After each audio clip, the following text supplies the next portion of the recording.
Hello friends, welcome to 5G study. 5G study में आप सभी का स्वागत है। आज हम जो है लूसेंट का डेली एक पेज पढ़ने वाले हैं और डिटेल में हम बाद में करेंगे। सबसे पहले जितनी जल्दी हो सके हम इस लूसेंट को पूरी पढ़ेंगे। तो सबसे पहले बात करते हैं इतिहास के बारे में। तो भारत का इतिहास। उत्तर में हिमालय से लेकर दक्षिण में समुद्र तक फैला यह उपमहाद्वीप भारतवर्ष के नाम से ज्ञात है। उत्तर में हिमालय से लेकर दक्षिण में समुद्र तक फैला यह उपमहाद्वीप भारतवर्ष के नाम से ज्ञात है, जिसे महाकाव्य तथा पुराणों में भारतवर्ष अर्थात भरतों का देश तथा यहाँ के निवासियों को भारतीय अर्थात भरत की संतान कहा गया है। भरत एक प्राचीन कबीले उत्तर पश्चिम में रहने वाले लोगों का एक समूह का नाम था। भरत जो था एक प्राचीन कबीले उत्तर पश्चिम में रहने वाले लोगों के एक समूह का नाम था। इसका उल्लेख ऋग्वेद में भी मिलता है। ऋग्वेद में भी बाद में इसका प्रयोग देश के लिए होने लगा। बाद में जो है इसका प्रयोग किसके लिए होने लगा? देश के लिए होने लगा। प्राचीन भारतीय अपने देश को जम्बूद्वीप अर्थात जम्बू जामुन वृक्षों का द्वीप कहते थे। प्राचीन ईरानी इसे सिंधु नदी के नाम से जोड़ते थे। प्राचीन भारतीय जो थे अपने देश को जम्बूद्वीप अर्थात जम्बू जामुन वृक्षों का द्वीप कहते थे और प्राचीन ईरानी जो थे इसे सिंधु नदी के नाम से जोड़ते थे, जिसे वे सिंधु ना कहकर हिंदू कहते थे। हिंदू कहते थे। यही नाम फिर पूरे पश्चिम में फैल गया और पूरे देश को इसी एक नदी के नाम से जाना जाने लगा। यूनानी इसे इंदे, अब जो यूनानी थे इसे इंदे और अरब इसे हिंद कहते थे। यूनानी इसे इंदे और अरब इसे हिंद कहते थे।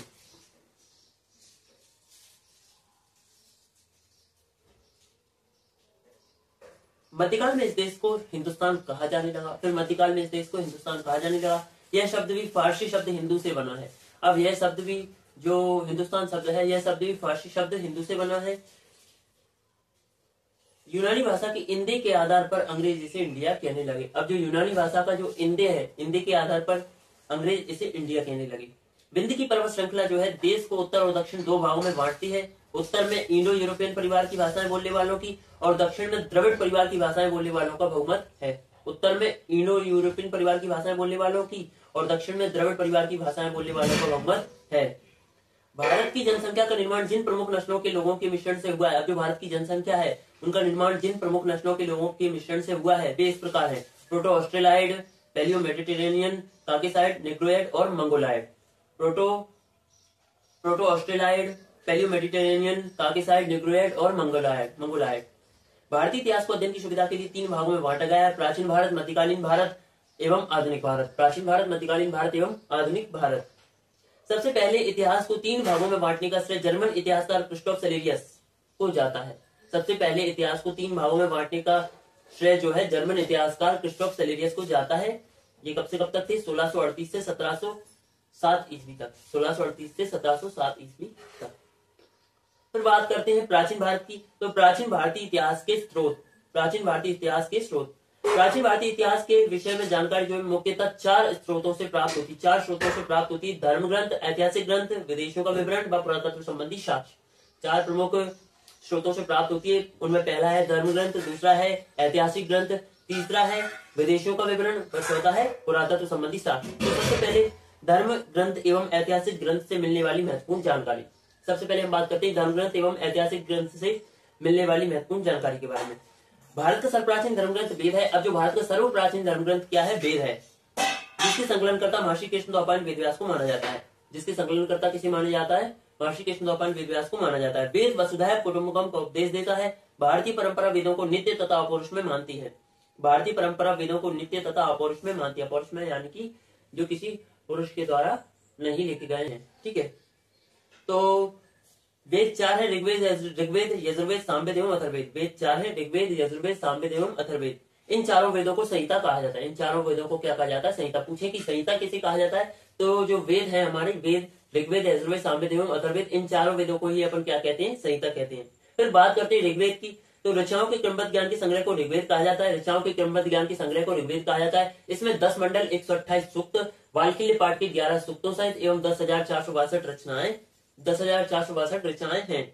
इस वेद की रचनाओं के पढ़ने वाली ऋषि को होत्र कहते हैं। इस वेद की रचनाओं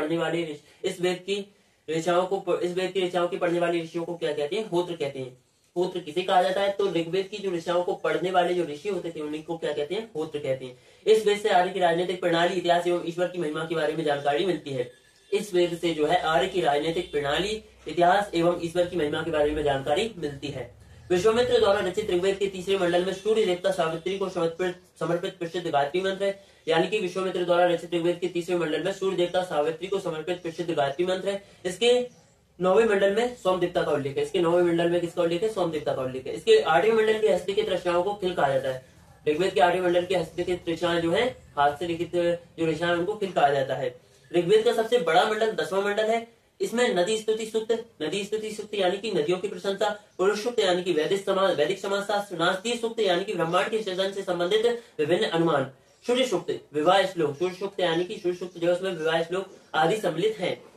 चातुर्वर्ण समाज की कल्पना का आदि स्रोत ऋग्वेद के 10वें मंडल में वर्णित पुरुष सूक्त से है, जिसके अनुसार चार वर्ण ब्राह्मण, क्षत्रिय, वैश्य तथा शूद्र आदि पुरुष ब्रह्मा की क्रमशः मुख, भुजाओं, जंघाओं एवं चरणों से उत्पन्न हुए हैं। धर्मसूत्र जो है, अब बात आती है धर्मसूत्र। धर्मसूत्र 4 प्रमुख जातियों की स्थितियों के बारे में बताता है। धर्मसूत्र जो है 4 प्रमुख जातियों की स्थितियों के बारे में बताता है। धर्मसूत्र 4 प्रमुख जातियों की स्थितियों, व्यवसायों, दायित्वों, कर्तव्यों। धर्मसूत्र जो है 4 प्रमुख जातियों की स्थितियों, व्यवसायों, दायित्वों, कर्तव्यों तथा विशेष अधिकारों में स्पष्ट विभेद करता है। जो धर्मसूत्र जो है स्थितियों, व्यवसायों, दायित्वों, कर्तव्यों तथा विशेष अधिकारों में स्पष्ट विभेद करता है। ऋग्वेद के कई परिच्छेदों में प्रयुक्त अधन्य, अब जो ऋग्वेद के कई परिच्छेदों में, परिच्छेद का मतलब होता है किसी चीज को काट छाट कर अलग कर देना, तो ऋग्वेद के कई परिच्छेदों में प्रयुक्त अधन्य जिसका वध नहीं किया जाता है, इस शब्द का संबंध किससे है? गाय से। अगर पूछ लिया जाए कि अधन्य शब्द का संबंध किससे है, तो अधन्य शब्द का संबंध गाय से है। ऋग्वेद में ब्रह्मा का उल्लेख तो है किंतु आत्मा का नहीं। अब ऋग्वेद में ब्रह्मा का उल्लेख तो है किंतु आत्मा का नहीं। ठीक है। ईसा पूर्व एवं ईस्वी, अब बात करते हैं ईसा पूर्व एवं ईस्वी के बारे में। तो वर्तमान में प्रचलित ग्रेगोरियन कैलेंडर, ईसाई कैलेंडर, जूलियन कैलेंडर जो है ईसाई धर्मगुरु ईसा मसीह के जन्म वर्ष पर आधारित है। ईसा मसीह के जन्म के पहले के समय को ईसा पूर्व कहा जाता है और ईसा मसीह के जन्म के बाद के समय को ईस्वी कहा जाता है। तो ईसा मसीह के जन्म के पहले के समय को ईसा पूर्व, before the birth of Jesus Christ कहा जाता है। बीसी भी बोलते हैं इसको, ईसा पूर्व को। ईसा पूर्व में वर्षों की गिनती उल्टी दिशा में होती है। अब जो ईसा पूर्व है उसमें वर्षों की गिनती कैसी होती है? उल्टी दिशा में होती है। जैसे महात्मा बुद्ध का जन्म 563 ईसा पूर्व में एवं मृत्यु जो है 483 ईसा पूर्व में हुई। यानी कि ईसा मसीह के जन्म के 563 ईसा पूर्व में महात्मा बुद्ध का जन्म एवं 483 ईसा पूर्व मृत्यु हुई। यानी ईसा मसीह के जन्म के 563 वर्ष पूर्व महात्मा बुद्ध का जन्म एवं 483 वर्ष पूर्व मृत्यु हुई। ईसा मसीह की जन्मतिथि से आरंभ हुआ सन ईस्वी कहलाता है। ईसा मसीह के जन्मतिथि से आरंभ हुआ सन ईस्वी कहलाता है। इसके लिए संक्षेप में ई लिखा जाता है। ई को लैटिन भाषा के शब्द एडी में भी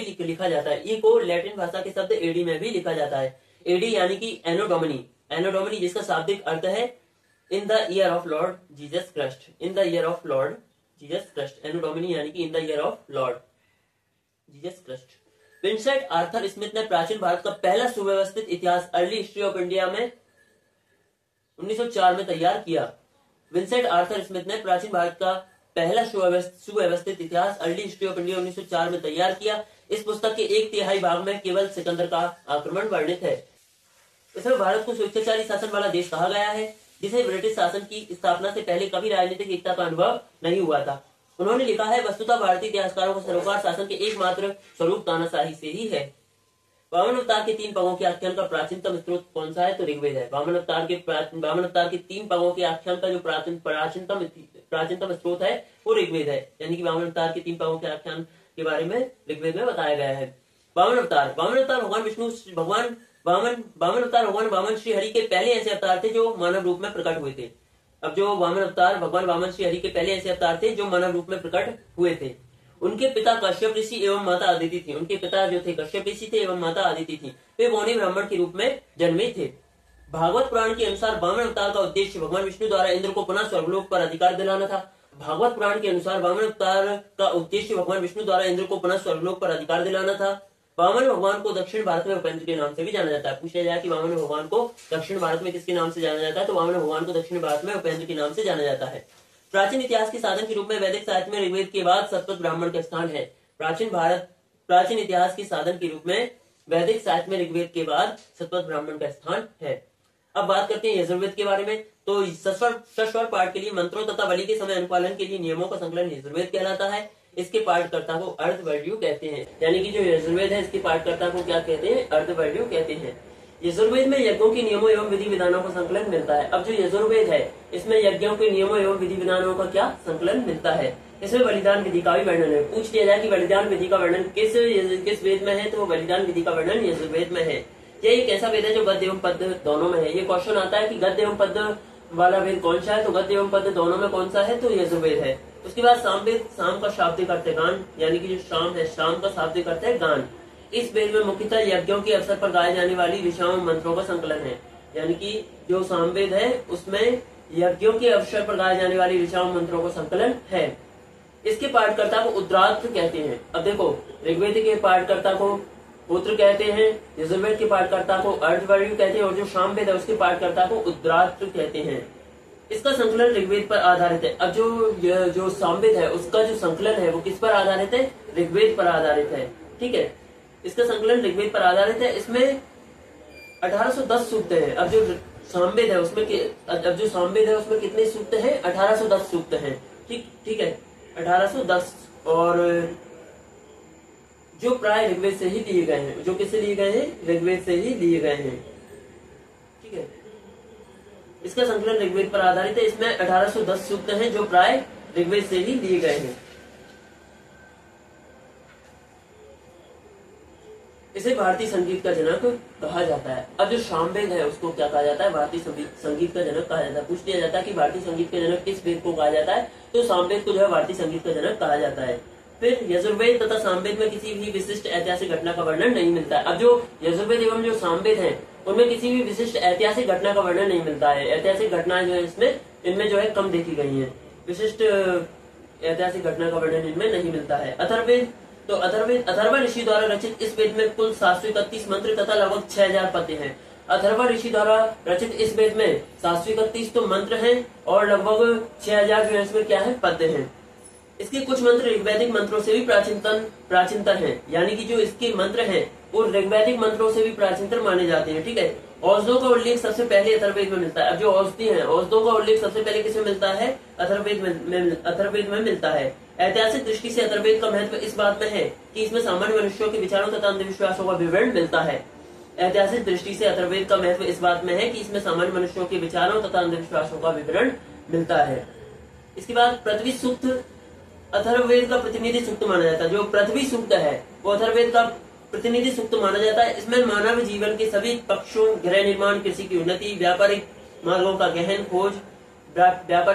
गहन यानी कि खोज, और रोग निवारण, समन्वय, विवाह तथा प्रणय गीतों, राजभक्ति, राजा का चुनाव,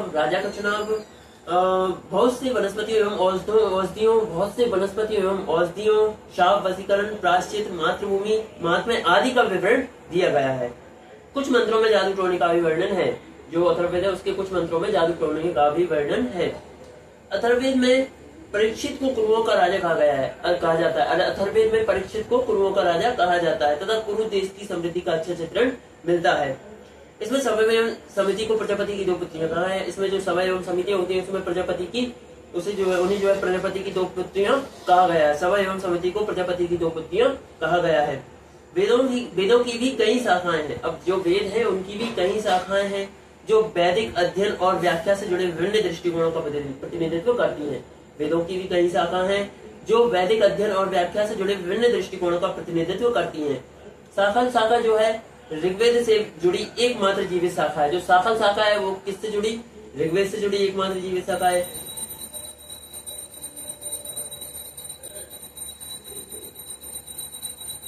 इसके बाद जो शाखा है वो ऋग्वेद से जुड़ी एकमात्र जीवित शाखा है। यजुर्वेद को शुक्ल यजुर्वेद और कृष्ण यजुर्वेद 2 शाखाओं में बांटा गया है। अब जो यजुर्वेद है उसको शुक्ल यजुर्वेद और कृष्ण यजुर्वेद 2 शाखाओं में बांटा गया है। माध्यान्ह और कान्व शुक्ल यजुर्वेद। अब जो माध्यान्ह और कान्व है शुक्ल यजुर्वेद की भी शाखा है, तो माध्यान्ह और जो कान्व है वो शुक्ल यजुर्वेद की शाखाएं हैं तथा इसके अलावा जो माध्यान्ह और कान्व है वो शुक्ल यजुर्वेद की तो है ही, साथ में वाजस्नेय संहिता की भी शाखाएं हैं। कृष्ण यजुर्वेद से जुड़ी शाखाएं काठक, कनिष्ठल, मैत्रेयी और तैत्रीय हैं। और जो कृष्ण यजुर्वेद से जुड़ी शाखाएं काठक, कनिष्ठल, मैत्रेयी और तैत्रीय हैं। कौथुम रामायणीय एवं जैमिनीय या तलवकार सामवेद की शाखा है। पूछ लिया जाए कि कौथुम तो सामवेद की शाखा है, रामायणीय भी सामवेद की शाखा है, और जैमिनीय भी सामवेद की शाखा है, और तलबकार। तो कौथुम, नारायणीय, जैमिनीय या तलबकार ये सभी सामवेद की शाखाएं हैं। अथर्ववेद की शाखाएं शौनक और पेपलाद हैं। पूछ लिया जाए कि अथर्ववेद की शाखाएं कौन सी हैं, तो शौनक और पेपलाद हैं। सबसे प्राचीन वेद ऋग्वेद एवं सबसे बाद का वेद अथर्ववेद है। सबसे प्राचीन वेद ऋग्वेद है और सबसे बाद का वेद है अथर्ववेद। फिर आते हैं ब्राह्मण, आरण्यक तथा उपनिषद। अब संहिता के पश्चात, देखो संहिता किसे कहा जाता है, तो चारों वेदों को संहिता कहा जाता है, ऋग्वेद, यजुर्वेद, सामवेद एवं अथर्ववेद। अब संहिता के पश्चात ब्राह्मणों, आरण्यकों तथा उपनिषदों का स्थान है। संहिता के पश्चात किसका स्थान आता है, तो संहिता के पश्चात ब्राह्मणों, आरण्यकों तथा उपनिषदों का स्थान आता है। इनसे उत्तर वैदिक कालीन समाज एवं संस्कृति के विषय में जानकारी प्राप्त होती है। इनसे उत्तर वैदिक कालीन समाज एवं संस्कृति के विषय में जानकारी प्राप्त होती है। ब्राह्मण ग्रंथ वैदिक संहिताओं की व्याख्या करने के लिए गद्य में लिखे गए। जो ब्राह्मण ग्रंथ हैं वो वैदिक संहिताओं की व्याख्या करने के लिए किसमें लिखे गए हैं, गद्य में लिखे गए हैं। प्रत्येक संहिता के लिए अलग अलग ब्राह्मण ग्रंथ है। अब जो प्रत्येक संहिता के लिए अलग अलग ब्राह्मण ग्रंथ हैं, जिसे सारणी में दिया गया है। इन ब्राह्मण ग्रंथों से हमें परीक्षित के बाद और बिंबिसार की पूर्व की घटनाओं का ज्ञान प्राप्त होता है। इन ब्राह्मण ग्रंथों से हमें परीक्षित के बाद और बिंबिसार की पूर्व की घटनाओं का ज्ञान प्राप्त बिंबिसार की पूर्व की घटनाओं का ज्ञान प्राप्त होता है। उसके बाद ऐत्रेय में राज्याभिषेक के नियमों एवं कुछ प्राचीन राजाओं के नाम दिए गए। जो ऐत्रेय में राज्याभिषेक के नियमों एवं कुछ प्राचीन राजाओं के नाम दिए गए हैं। सतपथ में गांधार, शल्य, कैकई, कुरु, पांचाल, कौशल, विदेह आदि राजाओं का उल्लेख मिलता है। ठीक है। उसके बाद वैदिक साहित्य में ऋग्वेद के बाद सतपथ ब्राह्मण का स्थान है। वैदिक साहित्य में ऋग्वेद के बाद अगर अपन देखें तो किसका स्थान है, सतपथ ब्राह्मण का स्थान है। आरण्यक में यज्ञ से जुड़े कर्मकांडों की दार्शनिक और प्रतीकात्मक अभिव्यक्ति है। अब जो आरण्यक है उसमें आरण्यक में यज्ञ से जुड़े कर्मकांडों की दार्शनिक और प्रतीकात्मक अभिव्यक्ति है। उपनिषद, फिर उसमें अगर देख लिए जाए कि देखो वेद है और वेदों के लिए ब्राह्मण ग्रंथ हैं। तो जो ऋग्वेद है उसके लिए जो ब्राह्मण ग्रंथ है वो ऐत्रेय व कौशिकी है, और यजुर्वेद के लिए ब्राह्मण ग्रंथ तैत्तिरीय व सतपथ है, सामवेद के लिए पंचविश है, और अथर्ववेद के लिए जो ब्राह्मण ग्रंथ है वो गौपथ है। ठीक है, ऐसे भी पूछ लिए जाते क्वेश्चन। उपनिषदों की संख्या अगर पूछ ली जाए तो उपनिषदों की संख्या 108 है, जिनमें से 13 को मूल उपनिषदों की श्रेणी में रखा गया है। वैसे तो उपनिषदों की संख्या 108 है, लेकिन 13 को जो है मूलभूत श्रेणी में रखा गया है। इसमें यज्ञ से जुड़े दार्शनिक विचार, शरीर, ब्रह्मांड, आत्मा तथा ब्रह्मा की व्याख्या की गई है। ठीक है। स्त्री की सर्वाधिक गृह स्थिति कौन मैत्रिणी संहिता से प्राप्त होती है। अगर पूछें कि स्त्री की सर्वाधिक गृह स्थिति जो है कौन सी संहिता से प्राप्त होती है, तो मैत्रिणी संहिता से प्राप्त होती है। ठीक है, जिसमें जुआ और शराब की भांति स्त्री को पुरुष का तीसरा मुख्य दोष बताया गया है मैत्रिणी संहिता में। सतपथ ब्राह्मण में स्त्री को पुरुष की अर्धांगिनी कहा गया है। अब जो सतपथ ब्राह्मण है उसमें स्त्री को जो है पुरुष की अर्धांगिनी कहा गया है। सतपथ ब्राह्मण में स्त्री को पुरुष की अर्धांगिनी कहा गया है। सतपथ ब्राह्मण में स्त्री को पुरुष की अर्धांगिनी कहा गया है। जावाल उपनिषद में चारों आश्रमों का उल्लेख है। अब जो जावाल उपनिषद है उसमें चारों आश्रमों का उल्लेख है, चारों आश्रमों का उल्लेख मिलता है। स्मृति ग्रंथियों में सबसे प्राचीन एवं प्रमाणिक मनुस्मृति मानी जाती है। अगर स्मृति ग्रंथियों की बात की जाए तो सबसे प्रामाणिक एवं सबसे प्राचीन एवं प्रमाणिक मनुस्मृति मानी जाती है। स्मृति ग्रंथियों में सबसे प्राचीन एवं प्रमाणिक मनुस्मृति मानी जाती है। ये शुंग काल का मानक ग्रंथ है। किस काल का मानक ग्रंथ है, तो शुंग काल का मानक ग्रंथ है। फिर उसके बाद नारद स्मृति गुप्त युग के विषय में जानकारी प्रदान करती है। पूछ लिया जाए कि कौन सी स्मृति जो है कौन सी जो स्मृति जो है गुप्त युग के विषय में जानकारी प्रदान करती है, तो नारद स्मृति जो है गुप्त युग के विषय में जानकारी प्रदान करती है। आप इस तरह से भी याद कर सकते हैं, नारद जी जो है कहीं इधर से उधर चले जाते हैं, मतलब यहाँ से गायब हो गए तो कहीं उधर पहुंच गए, तो गुप्त युग के विषय में कौन सी स्मृति जानकारी प्रदान करती है, तो नारद स्मृति जानकारी प्रदान करती है। फिर उसके बाद आते हैं वेदांग एवं सूत्र। तो वेदों को भलीभांति समझने के लिए 6 वेदांगों की रचना हुई। अब जो वेद थे उनको भलीभांति समझने के लिए 6 वेदांगों की रचना हुई। ये है शिक्षा, पहला है शिक्षा यानी कि शुद्ध उच्चारण शास्त्र। दूसरा है कल्प, कर्मकांडीय विधि। तीसरा है निरुक्त, शब्दों की व्युत्पत्ति का शास्त्र। तीसरा है निरुक्त यानी कि शब्दों की व्युत्पत्ति का शास्त्र। फिर व्याकरण, फिर छंद, फिर ज्योतिष्य। व्याकरण, छंद व ज्योतिष। तो शिक्षा, कल्प, निरुक्त, व्याकरण, छंद व ज्योतिष्य, ये 6 वेदांग हैं। वैदिक साहित्य को अक्षुण्ण बनाए रखने के लिए सूत्र साहित्य का प्रणयन किया गया है। अब जो वैदिक साहित्य है उसको अक्षुण्ण बनाए रखने के लिए सूत्र साहित्य का प्रणयन किया गया है। स्रोत, ग्रह तथा धर्म सूत्रों के अध्ययन से हमें यज्ञ विधि विधानों, कर्मकांडों तथा राजनीतिक विधि एवं व्यवहार से संबंधित महत्वपूर्ण बातें ज्ञात करते हैं। स्रोत ग्रह तथा धर्म सूत्रों के अध्ययन से हम यज्ञ विधि विधानों, कर्मकांडों तथा राजनीतिक विधि एवं व्यवहार से संबंधित महत्वपूर्ण बातें ज्ञात करते हैं। प्रमुख सूत्रकार में गौतम बौद्धायन, आपस्तम्भ, वशिष्ठ आदि के नाम विशेष रूप से उल्लेखनीय है। सूत्रों में गौतम धर्म सूत्र सबसे प्राचीन माना जाता है। अब जो माना गया है, सूत्रों में गौतम धर्म सूत्र जो है सबसे प्राचीन माना गया है। उसके बाद आते हैं पुराण। भारतीय ऐतिहासिक कथाओं का सबसे अच्छा क्रमबद्ध विवरण जो है पुराणों में मिलता है। भारतीय ऐतिहासिक कथाओं का सबसे अच्छा क्रमबद्ध विवरण जो है पुराणों में मिलता है। इसके रचयिता लोमहर्ष अथवा उनके पुत्र उग्रश्रवा माने जाते हैं। जो पुराण है, इसके रचयिता लोमहर्ष अथवा उनके पुत्र उग्रश्रवा माने जाते हैं। इनकी संख्या 18 है, जिनमें से केवल 5 मत्स्य, वायु, विष्णु, ब्राह्मण एवं भागवत में ही राजाओं की वंशावली पाई जाती है। अब जो 5 है, मत्स्य, वायु, विष्णु, ब्राह्मण एवं भागवत में ही राजाओं की वंशावली पाई जाती है। ठीक है। पुराणों में मत्स्य पुराण सबसे प्राचीन एवं प्रमाणिक है। अब पूछ लिया जाए कि पुराणों में सबसे प्राचीन एवं प्रमाणिक कौन सा है, तो पुराणों में सबसे प्राचीन एवं प्रमाणिक मत्स्य पुराण है। अगर पूछ लिया जाए कि इनके वंश से संबंधित कौन से पुराण है, तो विष्णु पुराण जो है मौर्य वंश से संबंधित है। ठीक है, मौर्य वंश से संबंधित है। मत्स्य पुराण जो है आंध्र सातवाहन वंश से संबंधित है। वायु पुराण जो है गुप्त वंश से संबंधित, वायु पुराण जो है गुप्त वंश से संबंधित है। वायु भी जो है कैसी रहती है, दिखती नहीं है, तो वायु पुराण जो है कौन से वंश से संबंधित है, तो गुप्त वंश से संबंधित है। फिर उसके बाद अधिकतर पुराण सरल संस्कृत श्लोक में लिखे गए हैं। स्त्री तथा शूद्र जिन्हें वेद पढ़ने की अनुमति नहीं थी, वे भी पुराण सुन सकते थे। पुराणों का पाठ पुजारी मंदिरों में किया करते थे। फिर उसके बाद सामाजिक एवं सांस्कृतिक दृष्टि से अग्नि पुराण का काफी महत्व है। सामाजिक एवं सांस्कृतिक दृष्टि से अग्नि पुराण का काफी महत्व है, जिसमें राजतंत्र के साथ साथ कृषि संबंधी विवरण भी दिया गया है। पूछ लिया जाए कि राजतंत्र के साथ साथ कृषि संबंधी विवरण किस पुराण में दिया गया है, तो अग्नि पुराण में दिया गया है। उपनिषदों की रचना जो है पुराणों से पहले हुई थी। अगर पूछ लिया जाए कि किसकी रचना पुराणों से पहले हुई थी, तो जो उपनिषद है, उपनिषदों की रचना जो है पुराणों से पहले हुई थी। फिर आते हैं बौद्ध, जैन एवं अन्य साहित्य। बौद्ध, जैन एवं अन्य साहित्य। तो जातक में बुद्ध के पूर्व जन्म की कहानी वर्णित है। हीनयान का प्रमुख ग्रंथ कथावस्तु है। जातक ग्रंथ जो है उसमें बुद्ध के पूर्व जन्म की कहानी वर्णित है। हीनयान का प्रमुख ग्रंथ कथावस्तु है, जिसमें महात्मा बुद्ध का जीवन चरित्र अनेक कथानकों के साथ वर्णित है। उसके बाद जैन साहित्य को आगम कहा जाता है। पूछ लिया जाए कि आगम किसे कहा जाता है, तो जैन साहित्य को आगम कहा जाता है। जैन धर्म का प्रारंभिक इतिहास कल्पसूत्र से ज्ञात होता है। अब जो जैन धर्म का प्रारंभिक इतिहास अगर हम देखें तो किससे ज्ञात होता है, कल्पसूत्र से ज्ञात होता है। जैन ग्रंथ भगवती सूत्र में महावीर के जीवन कृत्यों तथा अनेक समकालिकों के साथ उनके संबंधों का विवरण मिलता है। ठीक है। उसके बाद अर्थशास्त्र के लेखक चाणक्य, कौटिल्य या विष्णुगुप्त हैं। ये 15 अधिकरणों एवं 180 प्रकरणों में विभाजित है। इससे मौर्यकालीन इतिहास की जानकारी प्राप्त होती है। अब जो अर्थशास्त्र के लेखक कौन है, तो अर्थशास्त्र के लेखक चाणक्य है, कौटिल्य या विष्णुगुप्त हैं। यह 15 अधिकरणों में 180 प्रकरणों में विभाजित है। इससे मौर्यकालीन इतिहास की जानकारी प्राप्त होती है। अनुवादक अगर देखें तो इसके कौन है, तो श्याम शास्त्री हैं।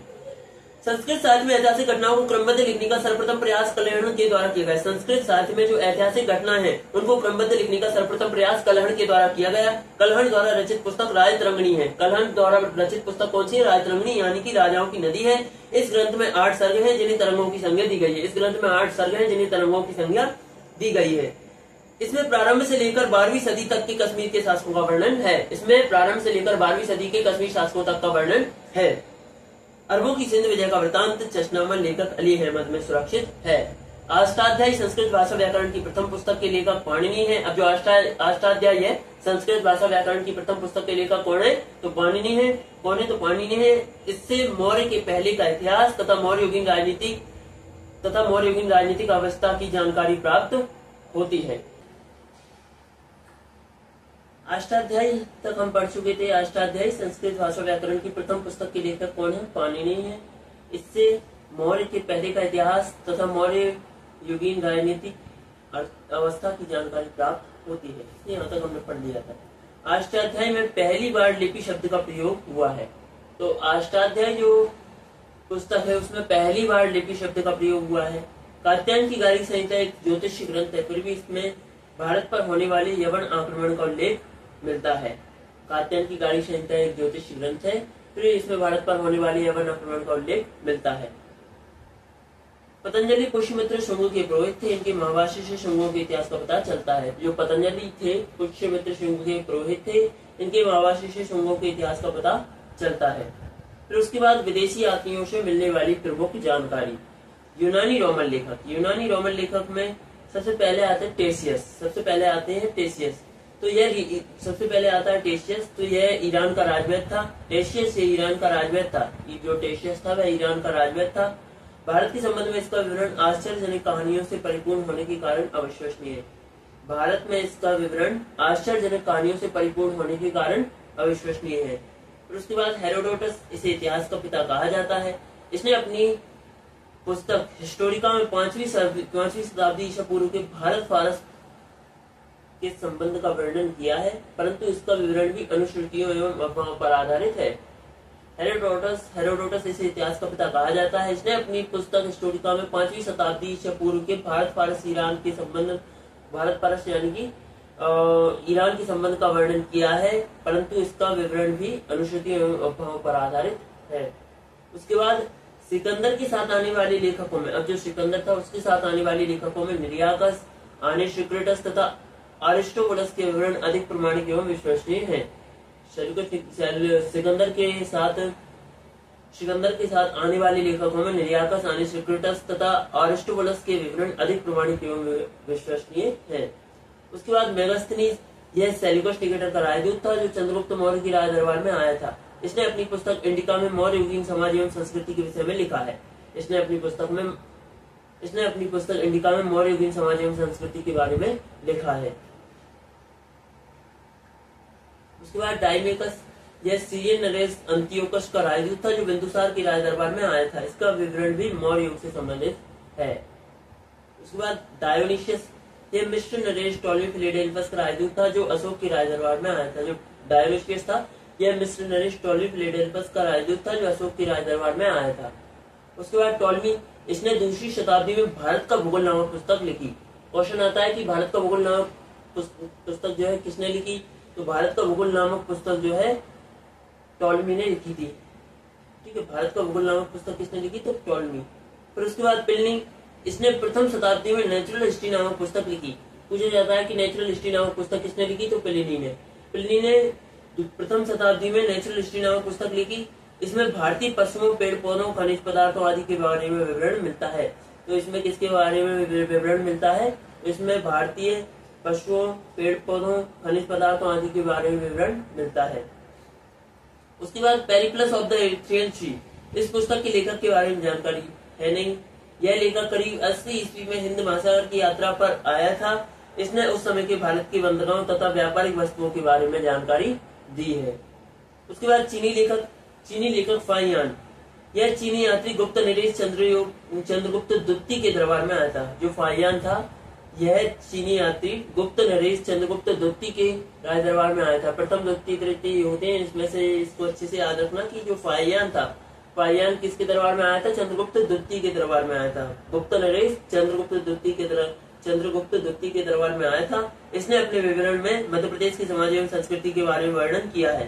तो इसने अपने विवरण में मध्य प्रदेश की समाज एवं संस्कृति के बारे में वर्णन किया है। इसने मध्य प्रदेश की जनता को सुखी एवं समृद्ध बताया है। यह 14 वर्षों तक भारत में रहा। मध्य प्रदेश की जनता को उसने सुखी एवं समृद्ध बताया है। यह 14 वर्षों तक भारत रहा था। कौन, फाहियान। और किसके दरबार में आया था, तो चंद्रगुप्त द्वितीय के दरबार में आया था। फिर उसके बाद संयुगन, यह 518 ईस्वी में भारत आया। इसने अपने 3 वर्षों की यात्रा में बौद्ध धर्म की प्राप्तियां की। अब जो संयुगन था वह 518 ईस्वी में भारत आया था। इसने 3 वर्षों की यात्रा में बौद्ध धर्म की प्राप्तियां एकत्रित की। उसके बाद हैंसांग, तो यह हर्षवर्धन के शासनकाल में भारत आया था। जो हैंसांग था वह हर्षवर्धन के शासनकाल में भारत आया था।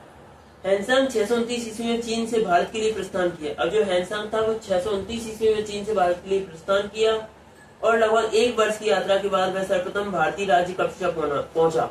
और वह 1 वर्ष की यात्रा के बाद सर्वप्रथम भारतीय राज्य कपिशा पहुंचा। भारत में 15 वर्षों तक ठहरकर 645 ईस्वी में चीन लौट गया। अब वह भारत में 15 वर्षों तक ठहरकर 645 ईस्वी में चीन लौट गया। वह बिहार में नालंदा जिला स्थित नालंदा विश्वविद्यालय में अध्ययन करने तथा भारत से बौद्ध ग्रंथों को एकत्रित कर ले जाने के लिए आया था। इसका भ्रमण वृत्तांत सीयूटी नाम से प्रसिद्ध है, जिसमें 138 देशों का विवरण मिलता है। इसका भ्रमण वृत्तांत जो है सीयूटी नाम से प्रसिद्ध है, जिसमें 138 देशों का विवरण मिलता है। इसने हर्षकालीन समाज, धर्म तथा राजनीति के बारे में वर्णन किया। इसने हर्षकालीन समाज, धर्म तथा राजनीति के बारे में वर्णन किया है। इसके अनुसार सिंध का राजा शूद्र था। हैनसांग ने बुद्ध की प्रतिमा के साथ साथ सूर्य और शिव की प्रतिमाओं का भी पूजन किया था। और जो हैनसांग है इसने बुद्ध की प्रतिमा के साथ साथ शिव की प्रतिमाओं का भी पूजन किया था। हैनसांग के अध्ययन के समय नालंदा विश्वविद्यालय के कुलपति आचार्य शीलभद्र थे। पूछ लिया जाता है कि हैनसांग के अध्ययन के समय नालंदा विश्वविद्यालय के कुलपति कौन थे, तो शीलभद्र थे। यह विश्वविद्यालय बौद्ध दर्शन के लिए प्रसिद्ध था। जो विश्वविद्यालय था यह बौद्ध दर्शन के लिए प्रसिद्ध था। उसके बाद इसिंग यह 7वीं शताब्दी के अंत में भारत आया। इसने अपने विवरण में नालंदा विश्वविद्यालय, विक्रमशिला विश्वविद्यालय तथा अपने समय के भारत का वर्णन किया है। उसके बाद अरबी लेखक के बारे में बात करें तो अभी ये अपन ने जो पढ़े यूनानी रोमन लेखक पढ़े, फिर उसके बाद फाहियान से चीनी लेखक पढ़े। अब अरबी लेखक अलबर्नी, यह महमूद गजनवी के साथ भारत आया था। अलबर्नी ख्वारिज़्म या खीव आधुनिक में अगर ऐसे देखें तो तुर्कमेनिस्तान का रहने वाला था। अरबी में लिखी गई उसकी कृति किताबुल हिंद या तहकीक हिंद, भारत की खोज, जिस हिंदी में जिसे कहते हैं भारत की खोज, आज भी इतिहासकारों के लिए एक महत्वपूर्ण स्रोत है। यह एक विस्तृत ग्रंथ है जो धर्म और दर्शन, त्योहारों, खगोल विज्ञान, कीमिया, रीति रिवाजों तथा प्रथाओं, सामाजिक जीवन, भारतौल तथा मापन विधियां, मूर्तिकला, कानून, मापतंत्र विज्ञान आदि विषयों के आधार पर 80 अध्यायों में विभाजित है। इसमें राजपूत कालीन समाज, धर्म, रीति रिवाज, राजनीति आदि पर सुंदर प्रकाश डाला गया है। उसके बाद इब्न बतूता, इसके द्वारा अरबी भाषा में लिखा गया उसका यात्रा वृतांत, जिसे रहला कहा जाता है, 14वीं शताब्दी में भारतीय उपमहाद्वीप के सामाजिक तथा सांस्कृतिक जीवन के विषय में बहुत ही प्रचुर तथा सबसे रोचक जानकारियां देता है। जो इब्न बतूता है इसके द्वारा अरबी में लिखा गया उसका यात्रा वृतांत, जिसे रहला कहा जाता है, 14वीं शताब्दी में भारतीय उपमहाद्वीप के सामाजिक तथा सांस्कृतिक जीवन के विषय में बहुत ही प्रचुर तथा सबसे रोचक जानकारियां देता है।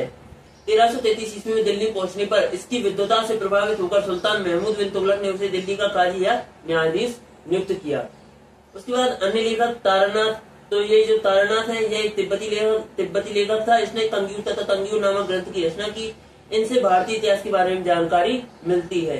मार्को पोलो, यह 13वीं शताब्दी के अंत में पांडे देश की यात्रा पर आया था। जो मार्को पोलो है वह 13वीं शताब्दी के अंत में पांडे देश की यात्रा के लिए आया था। इसका विवरण पांडे इतिहास के अध्ययन के लिए उपयोगी है। इसका जो विवरण है पांडे इतिहास के अध्ययन के लिए उपयोगी है। उसके बाद पुरातत्व संबंधी साक्ष्य से मिलने वाली जानकारी, तो भारतीय पुरातत्व शास्त्र का पितामह father of Indian archaeology sir Alexander Cunningham को कहा जाता है। अगर पूछ लिया जाए कि भारतीय पुराशास्त्र का पितामह फादर ऑफ इंडियन आर्कियोलॉजी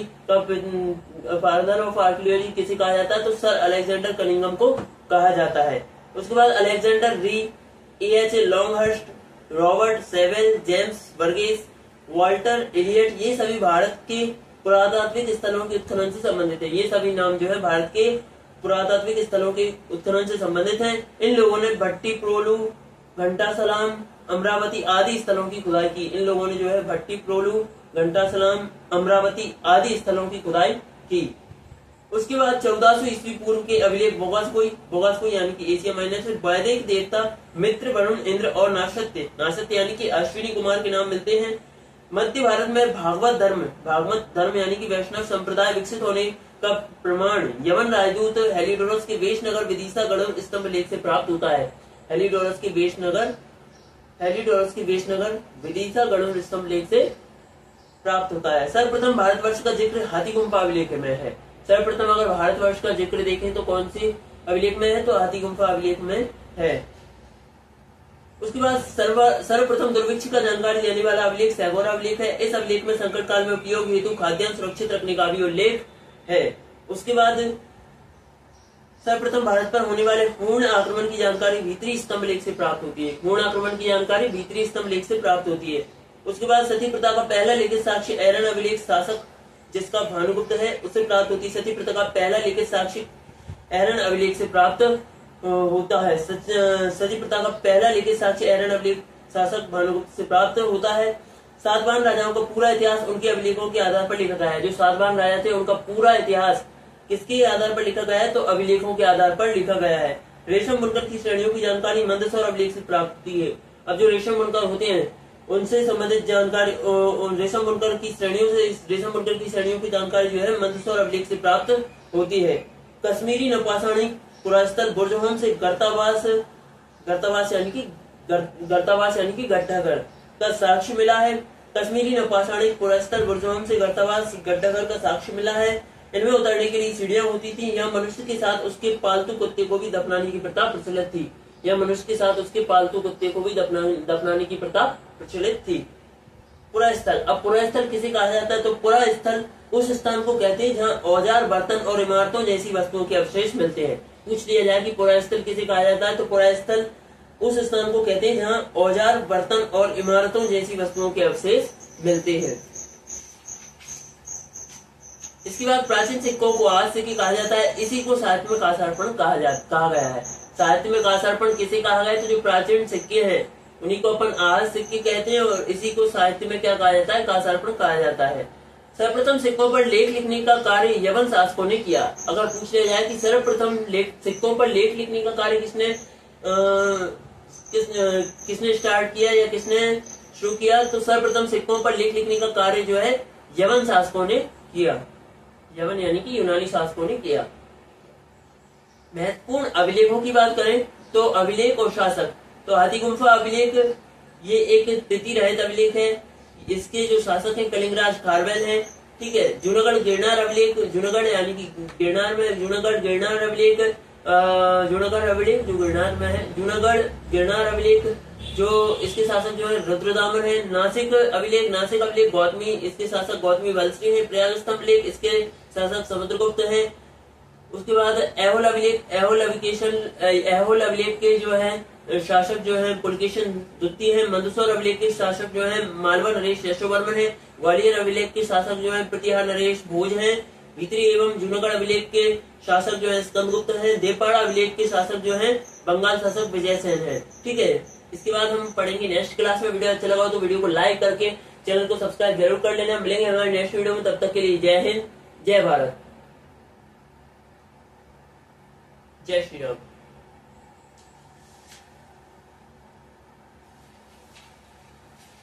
एक बार हम रिपीट कर लेते हैं जल्दी से।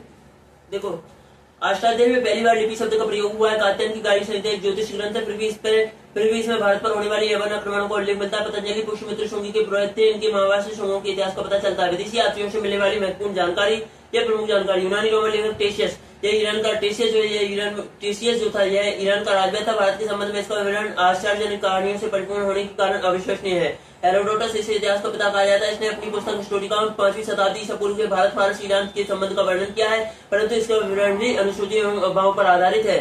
उसके बाद सिकंदर के साथ आने वाले लेखकों में निर्याकस, आनेसिक्रेटस तथा अरिस्टोबुलस के विवरण अधिक प्रमाणिक एवं विश्वसनीय है। उसके बाद मेगस्थनीस, यह सेल्यूकस निकेटर का राजदूत था जो चंद्रगुप्त मौर्य के राजदरबार में आया था। इसने अपनी पुस्तक इंडिका में मौर्यदीन समाज एवं संस्कृति के विषय में लिखा है। उसके बाद डायमिकस, यह सीरियन नरेश अंत्योकस का राजदूत था जो बिंदुसार के राजदरबार में आया था। इसका विवरण भी मौर्य युग से संबंधित है। उसके बाद डायोनिशियस, यह मिशन नरेश टॉलमी फिलाडेल्फस का राजदूत था जो अशोक के राजदरबार में आया था। उसके बाद टॉलमी, इसने दूसरी शताब्दी में भारत का भूगोल नामक पुस्तक लिखी। उसके बाद बिल्ली, इसने प्रथम शताब्दी में हिस्ट्री नामक पुस्तक लिखी। इसमें भारतीय पशुओं, पेड़ पौधों, खनिज पदार्थों आदि के बारे में विवरण मिलता है। उसके बाद पेरिप्लस ऑफ द एरिथ्रियन सी, इस पुस्तक के लेखक के बारे में जानकारी नहीं है। यह लेखक करीब 80 ईस्वी में हिंद महासागर की यात्रा पर आया था। इसने उस समय के भारत की बंदरगाहों तथा व्यापारिक वस्तुओं के बारे में जानकारी दी है।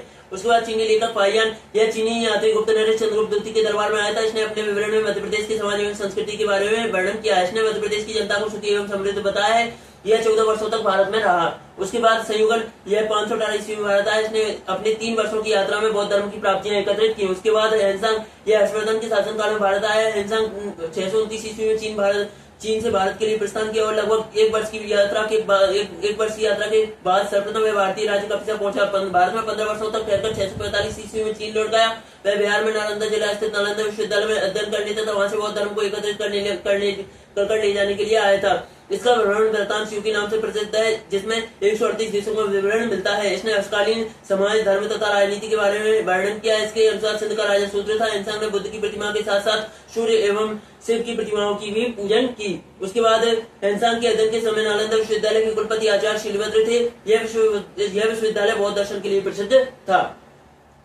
उसके बाद सिंह, यह 7वीं शताब्दी के अंत में भारत आया। इसने अपने विवरण में नालंदा विश्वविद्यालय, विक्रमशिला विश्वविद्यालय तथा अपने समय के भारत का वर्णन किया है। उसके बाद अरबी लेखक के बारे में बात करें तो अलवर्णी, यह महमूद गजनवी के साथ भारत आया था। अलवर्णी फारिस में, यह खीव आधुनिक में अगर देखें तो तुर्कमेनिस्तान का रहने वाला था। अरबी में लिखी गई उसकी कृति किताब और हिंद या तहकीक हिंद भारत की खोज आज भी इतिहासकारों के लिए एक महत्वपूर्ण स्रोत है। यह एक विस्तृत ग्रंथ है जो धर्म और दर्शन, त्योहारों, खगोल विज्ञान, कीमिया, रीति रिवाजों तथा प्रथाओं, सामाजिक जीवन, भारतौल तथा समापन विधियों, मूर्तिकला, कानून, मापतंत्र विज्ञान आदि विषयों पर 80 अध्यायों में विभाजित है। इसमें राजपूत कालीन समाज, धर्म, रीति रिवाज, राजनीति आदि पर सुंदर प्रकाश डाला गया है। उसके बाद इब्न बतूता इसके द्वारा अरबी भाषा में लिखा गया उसका यात्रा वृत्तांत, जिसे रहला कहा जाता है, 14वीं शताब्दी में भारतीय उपमहाद्वीप के सामाजिक एवं सांस्कृतिक जीवन के विषय में बहुत ही प्रचुर तथा सबसे रोचक जानकारी देता है। 1333 ईस्वी में दिल्ली पहुंचने पर इसकी विद्वता से प्रभावित होकर सुल्तान महमूद बिन तुगलक ने उसे दिल्ली का काजी या न्यायाधीश नियुक्त किया। उसके बाद अन्य लेखक के बारे में बात करें तो तारानाथ, यह एक तिब्बती लेखक था। इसने कंग्यू तथा तंग्यू नामक ग्रंथ की रचना की। इनसे भारतीय इतिहास के बारे में जानकारी मिलती है। मार्को पोलो यह 13वीं शताब्दी के अंत में पांडे देश की यात्रा पर आया था। इसका विवरण पांडे इतिहास के लिए अध्ययन के लिए उपयोगी है। उसके बाद पुरातत्व संबंधी साक्ष्य से मिलने वाली जानकारी। भारतीय पुरातत्व शास्त्र का पितामह, father of Indian archaeology sir Alexander Cunningham को कहा जाता है। Alexander Rea, A H. Longhurst, Robert Sewell, James वर्गीस, वाल्टर एलियट, ये सभी भारत के पुरातत्व स्थलों के उत्खनन से संबंधित है। इन लोगों ने भट्टी, पोलोलू, घंटा सलाम, अमरावती आदि स्थलों की खुदाई की। 1400 ईसा पूर्व के अभिलेख होगास को एशिया माने से वैदिक देवता मित्र, वरुण, इंद्र और नक्षत्र अश्विनी कुमार के नाम मिलते हैं। मध्य भारत में भागवत धर्म वैष्णव संप्रदाय विकसित होने का प्रमाण यमन राजदूत हेलियोडोरस के विष्णुनगर गढ़ोर स्तंभलेख से प्राप्त होता है, जो कि विदिशा में है। सर्वप्रथम भारतवर्ष का जो जिक्र है वह आदिगुम्फा अभिलेख में है। उसके बाद सर्वप्रथम दुर्भिक्ष का जानकारी देने वाला अभिलेख सैगोरा अभिलेख है। इस अभिलेख में संकट काल में उपयोग हेतु खाद्यान्न सुरक्षित रखने का भी उल्लेख है। सर्वप्रथम भारत पर होने वाले पूर्ण आक्रमण की जानकारी द्वितीय स्तंभलेख से प्राप्त होती है। सती प्रथा का पहला लिखित साक्ष्य एरन अभिलेख शासक भानुगुप्त से प्राप्त होता है। सातवाहन राजाओं का पूरा इतिहास उनके अभिलेखों के आधार पर लिखा गया है। रेशम बुनकर की श्रेणियों की जानकारी मंदसौर अभिलेख से प्राप्त होती है। कश्मीरी नौपाषाणी पुरस्तर गुर्जोम से गर्तावास गड्ढागर का साक्ष्य मिला है। इनमें उतारने के लिए सीढ़ियां होती थी। यह मनुष्य के साथ उसके पालतू कुत्ते को भी दफनाने की प्रथा प्रचलित थी।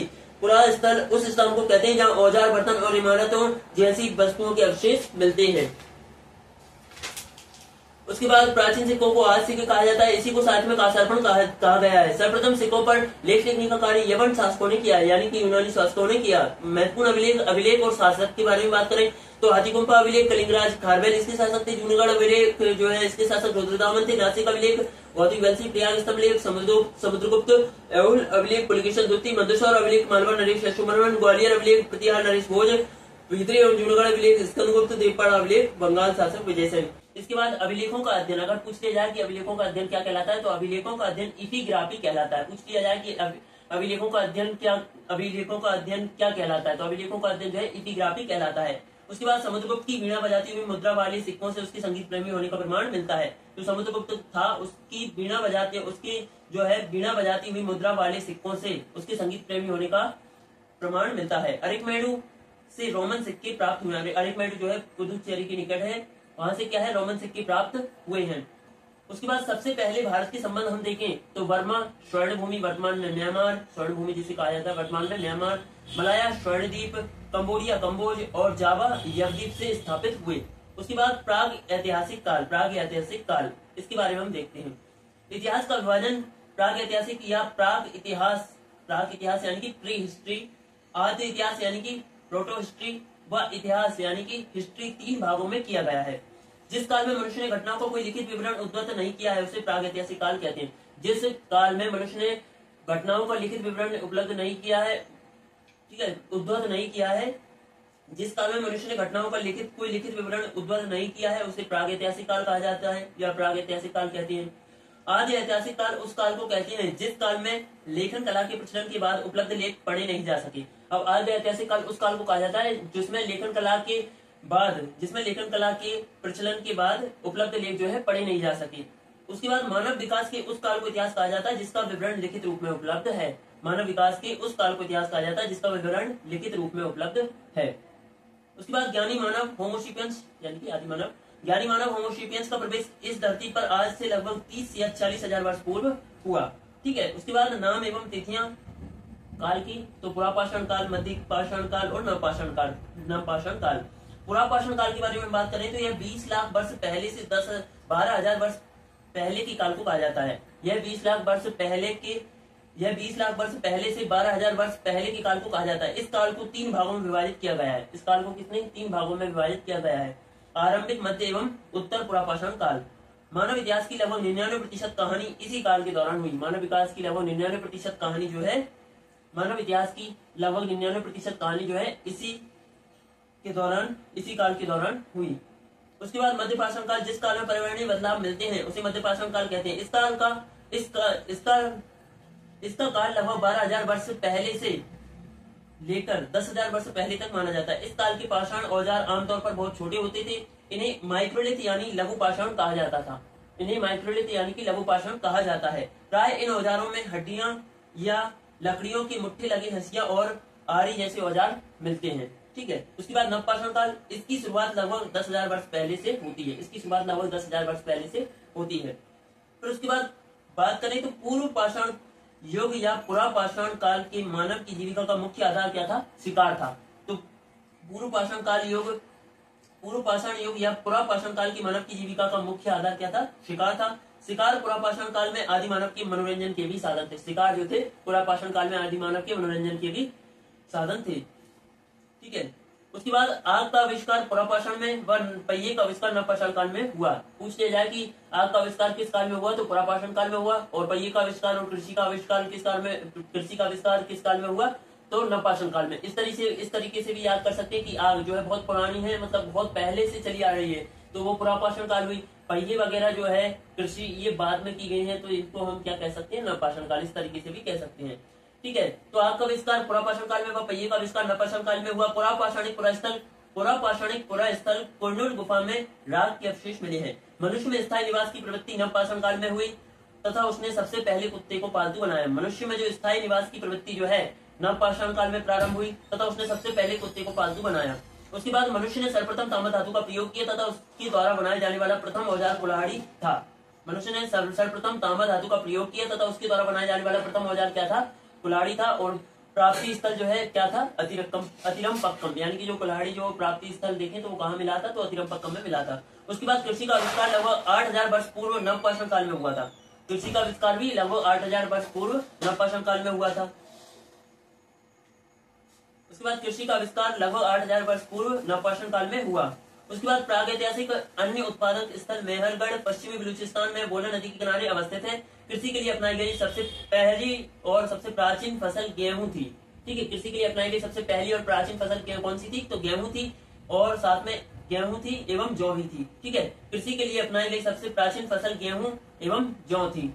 ठीक है। लेकिन मानव द्वारा सर्वप्रथम प्रयुक्त अनाज चावल था। लेकिन मानव ने सर्वप्रथम किस अनाज का उपयोग किया था? तो चावल का किया था। ठीक है। तो लेकिन मानव द्वारा सर्वप्रथम प्रयुक्त अनाज चावल था। कृषि का प्रथम उदाहरण मेहरगढ़ से प्राप्त हुआ है। कृषि का प्रथम उदाहरण कहाँ से प्राप्त हुआ है? मेहरगढ़ से प्राप्त हुआ है। कोल्डी हवा का उत्तर प्रदेश, कोल्डी हवा का संबंध चावल के प्राचीनतम साक्ष्य से है।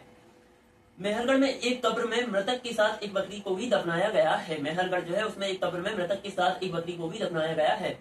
भारत में पूर्व प्रस्तर युग के अधिकांश औजार स्फटिक पत्थर के बने थे। रॉबर्ट ब्रुसफोर्ड पहले व्यक्ति थे जिन्होंने 1863 में भारत में पुरापाषाण कालीन औजारों की खोज की। रॉबर्ट ब्रुसफोर्ड पहले व्यक्ति थे जिन्होंने 1863 में भारत में पुरापाषाण कालीन औजारों की खोज की। पल्लावरम नामक स्थान पर प्रथम भारतीय पुरापाषाण कलाकृति की खोज हुई थी। पल्लावरम नामक स्थान पर प्रथम भारतीय पुरापाषाण कलाकृति की खोज हुई थी। उसके बाद भारत में मध्यपाषाण काल के विषय में जानकारी सर्वप्रथम 1867 में हुई, जब सीएल कार्लाइल ने विंध्य क्षेत्र में लघु पाषाणोपकरण खोज निकाले। जब भारत में मध्यपाषाण काल के विषय में जानकारी सर्वप्रथम 1867 ईस्वी में हुई, जब सीएल कार्लाइल ने विंध्य क्षेत्र में लघु पाषाण उपकरण खोज निकाले। ठीक है। भारत में मानव अस्थिपंजर मध्यपाषाण काल से ही सर्वप्रथम प्राप्त होने लगते हैं। भारत में जो मानव के अस्थिपंजर हैं वे मध्यपाषाण काल से ही सर्वप्रथम प्राप्त होने लगते हैं। उसके बाद भारत में नवपाषाण कालीन सभ्यता का प्रारंभ ईसा पूर्व 4000 के लगभग हुआ। भारत में नवपाषाण कालीन सभ्यता का प्रारंभ ईसा पूर्व 4000 के लगभग हुआ। उसके बाद भारत का सबसे प्राचीन नगर मोहनजोदड़ो था, सिंधी भाषा में, जिसका अर्थ है मृतकों का टीला। सिंधी भाषा में अगर हम उसका अर्थ देखें तो क्या है? मृतकों का टीला।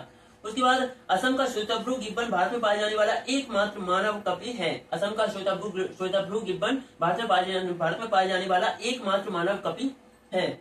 इनाम गांव ताम्रपाषाण युग की एक बड़ी बस्ती है। इसका संबंध जॉर्वे संस्कृति से। इनाम गांव जो है ताम्रपाषाण युग की एक बड़ी बस्ती है। इसका संबंध जॉर्वे संस्कृति से है। भारत में शिवालिक की पहाड़ी से जीवाश्म का प्रमाण मिला है। भारत में अगर देखें तो शिवालिक की पहाड़ी से जीवाश्म का प्रमाण मिला है। उसके बाद वर्ष 1867 से 68 में पहली बार भारत में शैल चित्रों की खोज आर्कीवोल्ड कार्लाइल ने की थी। 1867 से 68 में पहली बार भारत में शैल चित्रों की खोज आर्कीवोल्ड कार्लाइल ने की थी। उसके बाद भीमबेटका गुफा पुरापाषाणिक आवासीय पुरास्थल है। यह आदि मानव द्वारा बनाए गए शैल चित्रों और शैलाशियों के लिए प्रसिद्ध है। यह आदि मानव द्वारा बनाए गए शैल चित्रों एवं शैलाशियों के लिए प्रसिद्ध है। इन चित्रों को पुरापाषाण काल से मध्य पाषाण काल के समय का माना जाता है। इन चित्रों को पुरापाषाण काल से मध्य पाषाण काल के समय का माना जाता है। ये चित्र भारतीय उपमहाद्वीप में मानव जीवन के प्राचीनतम चिन्ह है। ये चित्र जो है भारतीय उपमहाद्वीप में मानव जीवन के प्राचीनतम चिन्ह है। यह मध्य प्रदेश के रायसेन जिले में स्थित है। यह मध्य प्रदेश के रायसेन जिले में स्थित है। इसकी खोज वर्ष 1957 से 58 में डॉक्टर विष्णु श्रीधर बाकड़कर द्वारा की गई थी। भीमबेटका क्षेत्र को भारतीय पुरातत्व सर्वेक्षण भोपाल मंडल ने अगस्त 1990 में राष्ट्रीय महत्व का स्थल घोषित किया। राष्ट्रीय महत्व का स्थल घोषित किया भोपाल मंडल ने कब 1990 में, ठीक है। उसके बाद इसके बाद जुलाई 2003 में यूनेस्को ने इसे विश्व धरोहर स्थल घोषित किया। तो जो भीमबेटका है जुलाई 2003 में यूनेस्को ने इसे विश्व धरोहर सूची में शामिल किया या विश्व धरोहर स्थल घोषित किया। उसके बाद भारत में मनुष्य संबंधी सबसे पहला प्रमाण नर्मदा घाटी में मिला है। भारत में मनुष्य संबंधी सबसे पहला प्रमाण कहां से मिला है? तो नर्मदा घाटी में मिला। कहां पे मिला है? तो नर्मदा घाटी में मिला है। भारतीय नागरिक सेवा के अधिकारी रिजले प्रथम व्यक्ति थे जिन्होंने प्रथम बार वैज्ञानिक आधार पर भारत की जनसंख्या का प्रजातीय विविधीकरण किया। भारतीय नागरिक सेवा के अधिकारी रिजले प्रथम व्यक्ति थे जिन्होंने प्रथम बार वैज्ञानिक आधार पर भारत की जनसंख्या का प्रजातीय विविधीकरण किया। उसके बाद सिंधु सभ्यता के बारे में हम पढ़ेंगे नेक्स्ट क्लास में। इसके बाद एक बार और रिवीजन कर लेते हैं, रिपीट कर लेते हैं जल्दी से। प्राचीनतम सिक्कों को आज सिक्के कहा जाता है। इसी को साथ में कासरपण कहा गया। सर्वप्रथम सिक्कों पर लेख लिखने का कार्य यवन शासकों ने किया। आदिकंपा अभिलेख, कलिंगराज कार्बन, जूनागढ़ अभिलेख, रुद्रदामन नासिक अभिलेख, गौतमी वंश, प्रयाग स्तंभ लेख, समुद्रगुप्त, ऐहोल अभिलेख, बल्किस्तान द्वितीय, मधुश्वर अभिलेख, मालवा नरेश्वर, ग्वालियर अभिलेख, प्रतिया नरेश भोज, बेतिया, जूनागढ़ अभिलेख, स्कंदूर, देवपाड़ा अभिलेख, बंगाल शासक विजयसन। अभिलेखों का अध्ययन एपिग्राफी कहलाता है। समुद्रगुप्त की मीरा बजाती हुई मुद्रा वाले सिक्के से उसकी संगीत प्रेमी होने का प्रमाण मिलता है। अरिकमेडू से रोमन सिक्के प्राप्त हुए हैं। सबसे पहले भारत के संबंध बर्मा स्वर्णभूमि, वर्तमान में म्यांमार, मलाया, स्वर्णद्वीप, कंबोडिया, कम्बोज और जावा द्वीप से स्थापित हुए। प्रागैतिहासिक काल, इतिहास का विभाजन प्रागैतिहासिक या प्राग इतिहास, आदि इतिहास पर इतिहास 3 भागों में किया गया है। जिस काल में मनुष्य ने घटनाओं का कोई लिखित विवरण उद्धृत नहीं किया है उसे प्रागैतिहासिक काल कहते हैं। आदि ऐतिहासिक काल उस काल को कहते हैं जिस काल में लेखन कला के प्रचलन के बाद उपलब्ध लेख पढ़े जा सके हैं। मानव विकास के उस काल को इतिहास कहा जाता है जिसका विवरण लिखित रूप में उपलब्ध है। ज्ञानी मानव होमो सेपियंस का प्रवेश इस धरती पर आज से लगभग 30,000 या 40,000 वर्ष पूर्व हुआ। नाम एवं तिथियां देखें तो पुरापाषाण काल, मध्य पाषाण काल, नवपाषाण काल। पुरापाषाण काल यह 20 लाख वर्ष पहले से 12,000 वर्ष पहले के काल को कहा जाता है। इस काल को 3 भागों में विभाजित किया गया है। आरंभिक, मध्य एवं उत्तर पुरापाषाण काल। मानव इतिहास की लगभग 99% कहानी इसी काल के दौरान हुई। मध्य पाषाण काल, जिस काल में पर्यावरणीय बदलाव मिलते हैं उसे मध्य पाषाण काल कहते हैं। इसका काल लगभग 12,000 वर्ष पहले से लगभग 10,000 वर्ष पहले तक माना जाता है। इस काल के पाषाण औजार आमतौर पर बहुत छोटे होते थे। इन्हें माइक्रोलिथ यानी लघु पाषाण कहा जाता है। प्राय इन औजारों में हड्डियों या लकड़ियों की मुट्ठी लगे हंसिया और आरी जैसी औजार मिलते हैं। नवपाषाण काल, इसकी शुरुआत लगभग 10,000 वर्ष पहले से होती है। पुरापाषाण युग या पुरापाषाण काल की मानव की जीविका का मुख्य आधार शिकार था। शिकार पुरापाषाण काल में आदि मानव के मनोरंजन के भी साधन थे। आग का आविष्कार पुरापाषाण काल में हुआ। पहिए का आविष्कार नवपाषाण काल में हुआ। पुरापाषाणिक पुरास्थल कुंडल गुफा में राख के अवशेष मिले हैं। मनुष्य में स्थायी निवास की प्रवृत्ति नवपाषाण काल में प्रारंभ हुई। उसने सबसे पहले कुत्ते को पालतू बनाया। मनुष्य ने सर्वप्रथम ताम्र धातु का प्रयोग किया तथा उसके द्वारा बनाए जाने वाला पहला औजार कुल्हाड़ी प्राप्ति स्थल अतिक्रम पक्कम था। कृषि का आविष्कार लगभग 8,000 वर्ष पूर्व नवपाषाण काल में हुआ। प्रागैतिहासिक अन्न उत्पादन स्थल मेहरगढ़ पश्चिमी बलूचिस्तान में बोला नदी के किनारे अवस्थित है। कृषि के लिए अपनाई गई सबसे पहली प्राचीन फसल गेहूं एवं जौ थी, लेकिन मानव द्वारा सर्वप्रथम प्रयुक्त अनाज चावल था। कृषि का प्रथम उदाहरण जो है मेहरगढ़ से प्राप्त हुआ है। कोल्डी अभाव उत्तर प्रदेश का समझ चावल के प्राचीनतम साक्ष्य है। मेहरगढ़ में एक कब्र में मृतक के साथ एक बकरी को भी दफनाया गया है। भारत में पूर्व प्रस्तर युग के अधिकांश औजार स्फटिक पत्थर के बने थे। रॉबर्ट ब्रुस्फोर्ड जो पहले व्यक्ति थे जिन्होंने 1863 में भारत में पुरापाषाणकालीन औजारों की खोज की। पलावरम नामक स्थान पर प्रथम भारतीय पुरापाषाण कलाकृति की खोज हुई थी। भारत में मध्य पाषाण काल के विषय में जानकारी सर्वप्रथम 1867 ईस्वी में हुई, जब सीएल कार्लाइल ने विंध्य क्षेत्र में लघु पाषाण उपकरण खोज निकाली। भारत में मानव अस्थि पंजर मध्य पाषाण काल से ही सर्वप्रथम प्राप्त होने लगते हैं। भारत में नवपाषाणकालीन सभ्यता का प्रारंभ ईसा पूर्व 4,000 वर्ष के लगभग हुआ। भारत का सबसे प्राचीन नगर मोहनजोदड़ो था। सिंधी भाषा में जिसका अर्थ है मृतकों का टीला। असम का श्वेतब्रू गिब्बर भारत में पाए जाने वाला एकमात्र मानव कपि है। इलाम गांव ताम्रपाषाण युग की एक बड़ी बस्ती है जिसका संबंध जौहरी संस्कृति से है। भारत में शिवालिक की पहाड़ी से जीवाश्म का प्रमाण मिला है। वर्ष 1867 से 68 में पहली बार भारत में चलचित्रों की खोज जो है आर्कीवोल्ड कार्लाइल ने की थी। ठीक है। भीमबेटका गुफा पुरापाषाणिक आवासीय पुरास्थल है। यह आदिमानव द्वारा बनाए गए चलचित्रों और शैलाशियों के लिए प्रसिद्ध है। इन चित्रों को पुरापाषाण काल पुरापाषाण काल से मध्य पाषाण काल के समय का माना जाता है। ये क्षेत्र भारतीय उपमहाद्वीप में मानव जीवन के प्राचीनतम चिन्ह है। यह मध्य प्रदेश के रायसेन जिले में स्थित है। इसकी खोज वर्ष 1957 से 58 में डॉक्टर विष्णु श्रीधर पांकड़कर द्वारा की गई थी। भीमबेटका क्षेत्र को भारतीय पुरातत्व सर्वेक्षण भोपाल मंडल ने अगस्त 1990 में राष्ट्रीय महत्व का स्थल घोषित किया है। इसके बाद जुलाई 2003 में यूनेस्को ने इसे विश्व धरोहर स्थल घोषित किया है। भारत में मनुष्य संबंधी सबसे पहला प्रमाण नर्मदा घाटी में मिला है। भारतीय नागरिक सेवा के अधिकारी निचले प्रथम व्यक्ति थे जिन्होंने प्रथम बार वैज्ञानिक आधार पर भारतीय जनसंख्या का प्रजाति विविधीकरण किया। तो बात करते हैं सिंधु सभ्यता के बारे में, तो चलिए पढ़ते हैं। रेडियो कार्बन C14 जैसी नवीन विश्लेषण पद्धति के द्वारा सिंधु सभ्यता की सर्वमान्य तिथि 2400 ईसा पूर्व से 1700 ईसा पूर्व मानी गई है।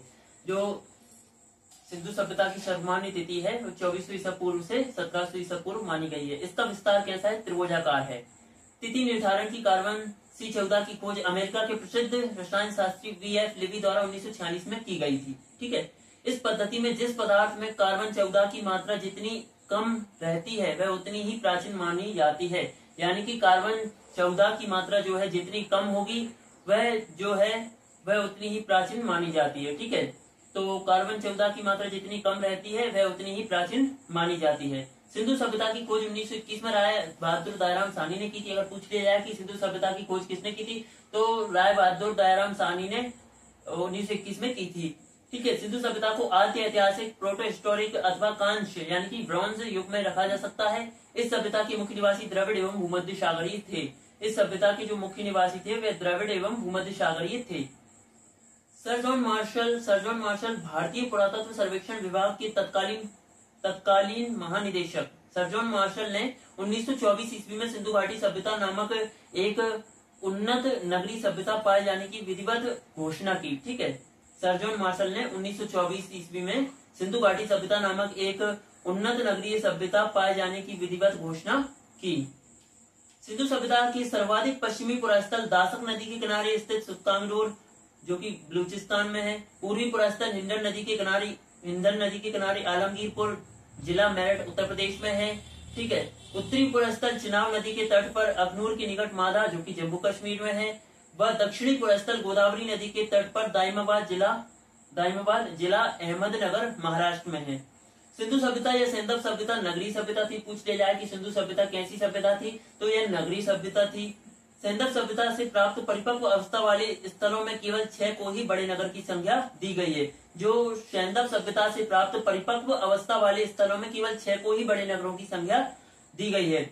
ये है मोहनजोदड़ो, हड़प्पा, गढ़वालीवाला, राखीगढ़ी, धोलावीरा और कालीबंगन। ये कौन कौन से हैं? तो मोहनजोदड़ो, हड़प्पा, गढ़वालीवाला, राखीगढ़ी, धोलावीरा और कालीबंगन। ठीक है, धोलावीरा भारत में सिंधु घाटी सभ्यता की पहली साइट है। जो धोलावीरा है वह भारत में सिंधु घाटी सभ्यता की पहली साइट है जिसे यूनेस्को ने 2021 में विश्व विरासत स्थल की सूची में शामिल किया है। धोलावीरा जो है भारत में सिंधु घाटी सभ्यता की पहली साइट है जिसे यूनेस्को ने 2021 में विश्व विरासत स्थल की सूची में शामिल किया है। ठीक है, स्वतंत्रता प्राप्ति पश्चात हड़प्पा संस्कृति के सर्वाधिक स्थल गुजरात में खोजे गए हैं। स्वतंत्रता प्राप्ति के पश्चात अगर हम देखें तो जो हड़प्पा संस्कृति के सर्वाधिक स्थल कहाँ पर खोजे गए हैं, तो गुजरात में खोजे गए हैं। ठीक है, सिंधु घाटी सभ्यता का सबसे बड़ा स्थल मोहनजोदड़ो है। अगर पूछ लिया जाए कि सिंधु घाटी सभ्यता का सबसे बड़ा स्थल कौन सा है, तो मोहनजोदड़ो है। जबकि भारत में इसका सबसे बड़ा स्थल राखीगढ़ी जो कि घग्गर नदी पर है। तो भारत में इसका सबसे बड़ा स्थल कौन सा है? राखीगढ़ी है। ठीक है, जो हरियाणा के हिसार जिले में स्थित है। इसकी खोज 1963 में सूरजभान ने की थी। इसकी खोज जो 1963 में सूरजभान ने की थी।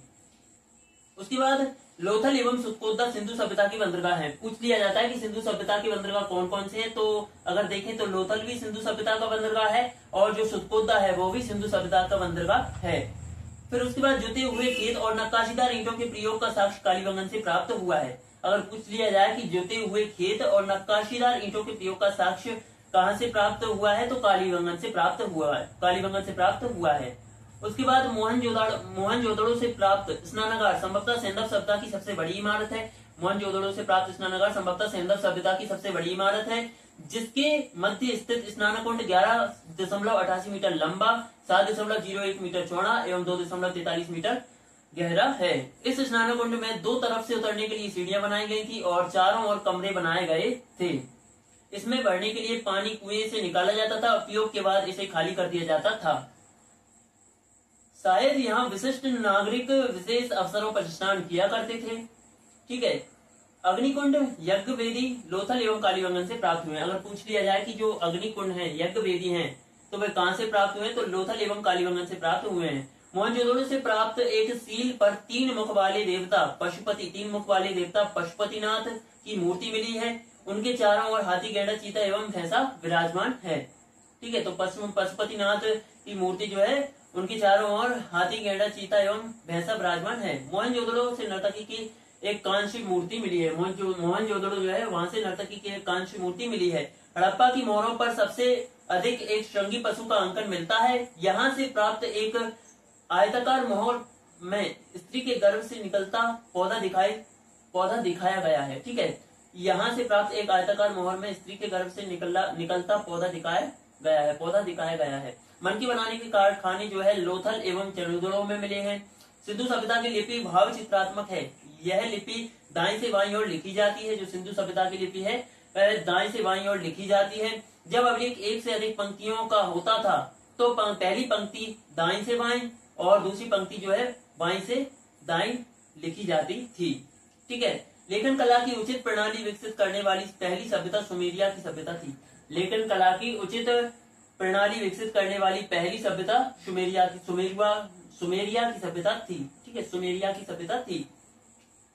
उसके बाद सिंधु सभ्यता के लोगों ने नगरों तथा घरों के विन्यास के लिए ग्रिड पद्धति अपनाई। जो सिंधु सभ्यता के लोग थे, उन्होंने नगरों एवं घरों के विन्यास के लिए ग्रिड पद्धति अपनाई, अर्थात घरों के दरवाजे खिड़कियां सड़क की ओर न खुलकर पिछवाड़े की ओर खुलते थे। केवल लोथल नगर के घरों के दरवाजे मुख्य सड़क की ओर खुलते थे। पूछ लिया जाए कि किस नगर के दरवाजे मुख्य सड़क की ओर खुलते थे, तो केवल लोथल नगर के दरवाजे जो है मुख्य सड़क की ओर खुलते थे। सिंधु सभ्यता में मुख्य फसल गेहूं और जौ थी। अगर सिंधु सभ्यता में मुख्य फसलों की बात की जाए तो गेहूं एवं जौ थी। सेंधव-वासी मिठास के लिए शहद का प्रयोग करते थे। अगर पूछ लिया जाए कि सेंधव-वासी मिठास के लिए किसका प्रयोग करते थे, तो शहद का प्रयोग करते थे। मिट्टी से बने हल का साक्ष्य वनमाली से मिला है। मिट्टी से बने हल का साक्ष्य अगर पूछ लिया जाए तो मिट्टी से बने हल का साक्ष्य वनमाली से मिला है। रंगपुर एवं लोथल से चावल के दाने मिले हैं। पूछ लिया जाता है कि चावल के दाने कहां से मिले हैं, तो रंगपुर और लोथल से चावल के दाने मिले हैं, जिनसे धान की खेती होने का प्रमाण मिलता है। चावल के प्रथम साक्ष्य लोथल से ही प्राप्त हुए। अगर प्रथम साक्ष्य के बारे में बात करें तो लोथल से ही प्राप्त हुए हैं।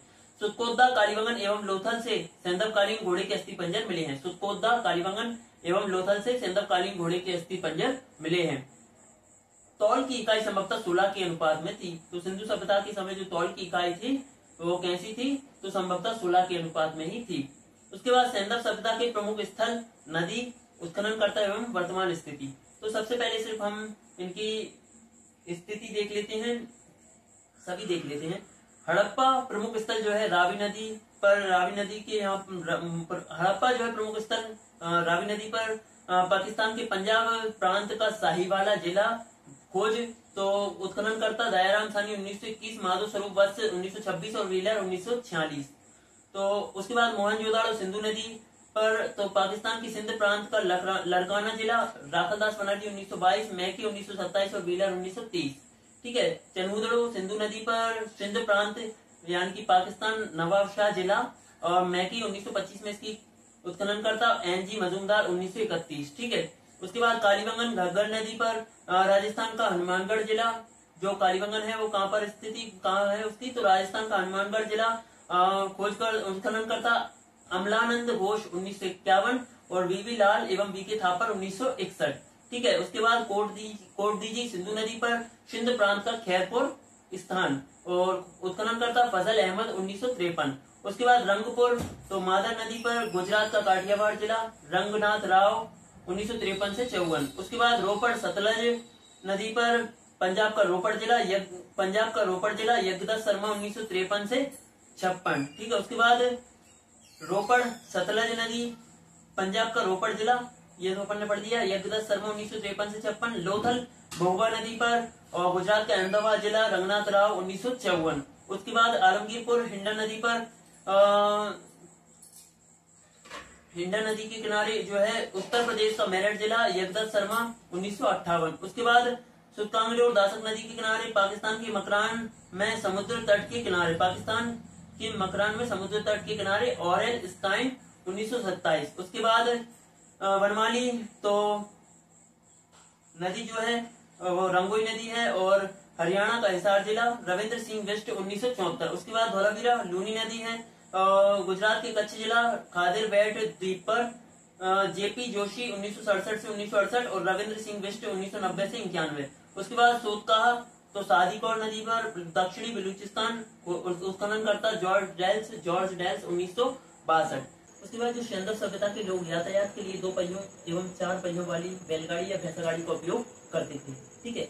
मेसोपोटामिया के अभिलेखों में वर्णित मेलुआ शब्द का अभिप्राय सिंधु सभ्यता से ही है। जो मेसोपोटामिया के अभिलेखों में वर्णित मेलुआ शब्द का अभिप्राय किससे है, तो सिंधु सभ्यता से ही है। संभवतः हड़प्पा संस्कृति का शासन वणिक वर्ग के हाथों में था। संभवतः हड़प्पा सभ्यता का जो संभवतः हड़प्पा संस्कृति का शासन जो था वणिक वर्ग के हाथों में ही था। उसके बाद पिगट ने हड़प्पा एवं मोहनजोदड़ो को एक विस्तृत साम्राज्य की जुड़वा राजधानी कहा है। पिगट ने हड़प्पा एवं मोहनजोदड़ो को एक विस्तृत साम्राज्य की जुड़वा राजधानी कहा है। उसके बाद सिंधु सभ्यता के लोग धरती को उर्वरता की देवी मानकर उसकी पूजा किया करते थे। वृक्ष पूजा एवं शिव पूजा के प्रचलन के साक्ष्य भी सिंधु सभ्यता से मिलते हैं। वृक्ष पूजा एवं शिव पूजा के साक्ष्य भी सिंधु सभ्यता से मिलते हैं। ठीक है। उसके बाद स्वास्तिक चिन्ह संभवतः हड़प्पा सभ्यता की देन है। इस चिन्ह से सूर्य उपासना का अनुमान लगाया जाता है। सिंधु घाटी के नगरों में किसी भी मंदिर के विशेष अवशेष नहीं मिले हैं। ठीक है। तो स्वास्तिक चिन्ह संभवतः हड़प्पा सभ्यता की देन है। जो स्वास्तिक चिन्ह है वह किस सभ्यता की देन है, तो हड़प्पा सभ्यता की देन है। इस चिन्ह से सूर्य उपासना का अनुमान लगाया जाता है। तो सूर्य उपासना का अनुमान इससे लगाया जाता है। ठीक है। लेकिन सिंधु घाटी के नगरों में किसी भी मंदिर के अवशेष नहीं मिले हैं। सिंधु सभ्यता में मात्र देवी की उपासना सर्वाधिक प्रचलित थी। सिंधु सभ्यता में मात्र देवी की उपासना सर्वाधिक प्रचलित थी। पशुओं में कुबड़वाला सांड इस सभ्यता के लोगों के लिए विशेष पूजनीय था। सिंधु सभ्यता में पशुओं में जो कुबड़वाला सांड होता था वह विशेष पूजनीय था।